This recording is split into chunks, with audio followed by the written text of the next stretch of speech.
Hello dear CSEE students, welcome back to the channel. I hope you all are doing great.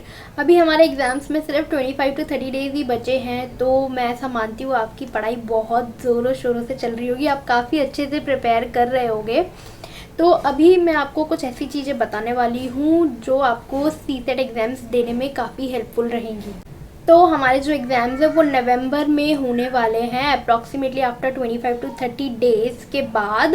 तो इस बार जो हमारा institute है उसने मैथ्स भी ऐड कर दिया है हमारे एंट्रेंस एग्ज़ाम में।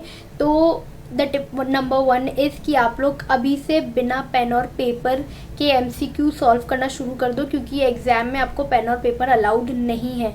बिना पेन और पेपर के ही मैथ्स आपको सॉल्व करना पड़ेगा। तो इसके पहले मैथ्स नहीं था, लेकिन रीजनिंग थी। रीजनिंग आपको अभी भी है, आई एम श्योर। तो आपको रीजनिंग और मैथ्स बिना पेन पेपर सॉल्व करने की हैबिट डाल लेनी चाहिए। The best part of this exam is कोई भी नेगेटिव मार्किंग नहीं है। तो टिप नंबर 2 इज़ पूरा 200 मार्क्स का पेपर अटेम्प्ट करके आना चाहिए, नहीं आना ही पड़ेगा। पूरा 200 मार्क्स का पेपर अटेम्प्ट करके आओ, क्योंकि बहुत हाई चांसेस है, आपने इतने अच्छे से पढ़ाई की है तो हो सकता है आप जो तुक्का भी मार रहे हो वो सही निकल जाए। इसलिए छोड़ना कुछ भी नहीं है, क्योंकि नेगेटिव मार्किंग नहीं है। एग्जीक्यूटिव और प्रोफेशनल में थोड़े बहुत जो एमसीक्यूज आते हैं उसमें नेगेटिव मार्किंग होती है, बट एंट्रेंस टेस्ट में कोई नेगेटिव मार्किंग नहीं है, तो आप पूरा अटेम्प्ट करके आओगे paper. Coming to the tip number 3, current affairs, जो बच्चों को बहुत डिफ़िकल्ट लगता है और होता भी है, आई एम वेरी श्योर, क्योंकि इंस्टीट्यूट ने जो मॉड्यूल में क्वेश्चंस दे रखे हैं उसमें से आने की चांसेस बहुत कम होती है। 2 3 4 क्वेश्चंस ही आ पाएंगे, लेकिन इसके अलावा बाहर से करंट अफेयर्स में काफ़ी कुछ पूछा जा सकता है। तो टिप नंबर 3 इज़ कि आप कोई भी ऐप यूज़ कर लो जो करंट अफेयर्स के क्वेश्चंस, जिसमें बहुत सारे ऐप्स आते हैं और जिसमें करंट अफेयर्स के आप क्वेश्चन सॉल्व कर सकते हो, या फिर आप न्यूज़ और पेपर भी डेली पढ़ सकते हो, या फिर न्यूज़ देख सकते हो। ओके, जहाँ तक मुझे पता है करंट अफेयर्स सिर्फ 20 to 25 मार्क्स का ही आता है। तो अभी तक हमने 3 चीज़ों पे डिस्कशन किया है। नंबर 1, आपको करंट अफेयर्स कैसे पढ़ना है और कौन से सब्जेक्ट को स्ट्रॉन्ग करना है पास होने के लिए। नंबर 2, आपको मैथ्स और रीजनिंग में बिना पेन पेपर के कैसे एमसीक्यू सॉल्व करने हैं। नंबर 3, आपको पूरा पेपर अटेम्प्ट करना है। तो मुझे ऐसा लगता है कि जो भी हम लोग फ्री लेक्चर्स प्रोवाइड कर रहे हैं हमारे चैनल पे CSEE के लिए, आप सब लोग वो अटेंड कर रहे हो और साथ ही साथ सेल्फ स्टडी भी कर रहे हो। सिर्फ लेक्चर देखने से नहीं होती है पढ़ाई, आपको सेल्फ स्टडी भी शुरू कर देनी चाहिए। अगर अभी तक नहीं की है तो शुरू कर दो।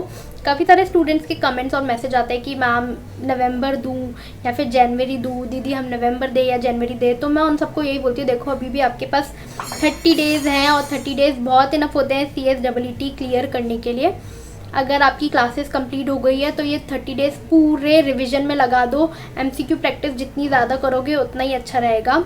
इसके अलावा जो बातें मुझे बतानी थी कि आपका जो भी रोल नंबर वगैरह है वो 5 to 6 डेज़ पहले आ जाएगा एग्ज़ाम के, और एग्ज़ाम्स के पहले ICSI मॉक टेस्ट भी कंडक्ट करती है, तो आप वो भी दे देना। आपकी प्रैक्टिस हो जाएगी कि पेपर ऑनलाइन कैसे देना है।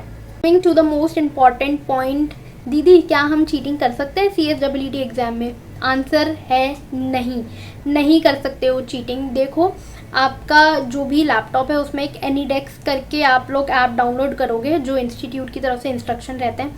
तो आपका जो भी लैपटॉप है उसका एक्सेस जो भी आपका प्रॉक्टर है उसके पास रहेगा, ठीक है। तो अगर आप लैपटॉप में कुछ भी सर्च करने की कोशिश करते हो तो उनको पता चल जाएगा, नंबर 1। नंबर 2, अगर आपके रूम में कोई भी होता है और अगर प्रॉक्टर को दिख गया है, उसको थोड़ा सा भी डाउट हुआ, तो वो आपको बोलेगा 360 डिग्री को लैपटॉप को मूव करो और डेस्कटॉप को मूव करो और दिखाओ कि रूम में कोई है या नहीं।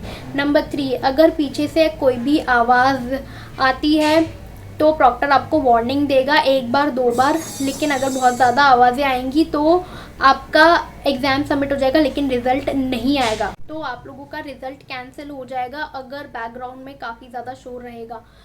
नंबर 4, आप लोग मोबाइल और कोई भी इलेक्ट्रॉनिक डिवाइस अपने पास मत रखना, क्योंकि अगर उनको थोड़ा सा भी डाउट हो जाएगा तो मैंने आपको बताया आपका रिज़ल्ट कैंसिल हो जाएगा।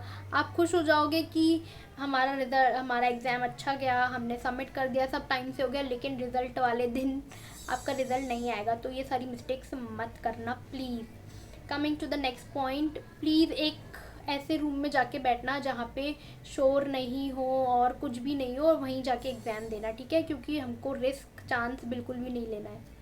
तो बस इतना ही कहना था। और एक चीज़ और, अगर आपकी क्लासेस कंप्लीट नहीं हुई हैं तो जल्दी जल्दी क्लासेस को कंप्लीट कर दो। कोई बैकलॉग है तो बाकी जल्दी ही पास्ट ईयर पेपर का एक मैराथन या फिर क्लासेस भी कंडक्ट करी जाएंगी। उसका अपडेट आपको ग्रुप में मिल जाएगा। अगर आप ग्रुप में ऐड नहीं हो तो मैं कमेंट सेक्शन में ग्रुप की लिंक डाल दूँगी, प्लीज़ ज्वाइन कर लेना for further updates and notifications. And yeah, that's it for today. Thank you so much for watching. Take care. Bye bye. All the best.